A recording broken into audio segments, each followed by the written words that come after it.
मैंने होश संभाला तो अपनी वालदा की आंखों में नफरत देखी। बात बात पर चिमटी काटते हुए देखा।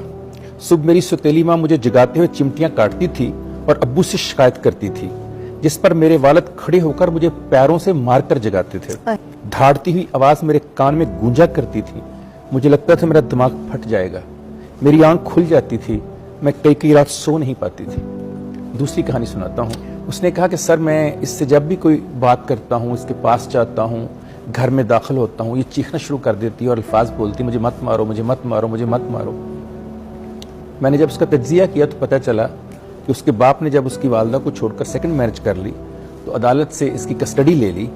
तो सेकंड वाइफ जो थी वो इस बच्ची की शिकायतें करती और उसका बाप उसे सुबह से लेकर रात तक जब भी देखता उसे मारना शुरू कर देता। घर आता उसे मारता। उस बच्ची के जहन के अंदर 18 साल तक ये खौफ था कि दुनिया का हर मर्द सिर्फ मारने के लिए पैदा हुआ है।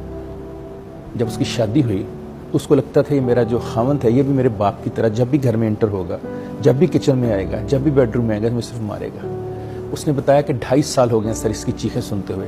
ये रातों को नींद से डर के उठ जाती है और चीखें मार के कहती, मुझे मत मारो, मुझे मत मारो। अभी आपने फरमाया कि इन बच्चों के साथ नफ्सियाती मसाइल, मैं हमेशा कहता हूँ कि इन बच्चों के साथ कायनात का हर वो मसला होता है जो किसी किताब में भी आपको नहीं मिलेगा। माँ बाप एक दूसरे से दूर होते हैं तो बच्चा खुद से दूर हो जाता है, वो अपने आप से बहुत दूरी इख्तियार कर लेता है। फिर ये भी कहा जाता है कि टूटे हुए घरों की दीवारें तो सलामत रहती हैं मगर उसके मलबे के नीचे बच्चे दब के मर जाते हैं। कि मर्द और औरत की अना की जंग में मर्द जीते या औरत जीते, हार हमेशा बच्चों की होती है।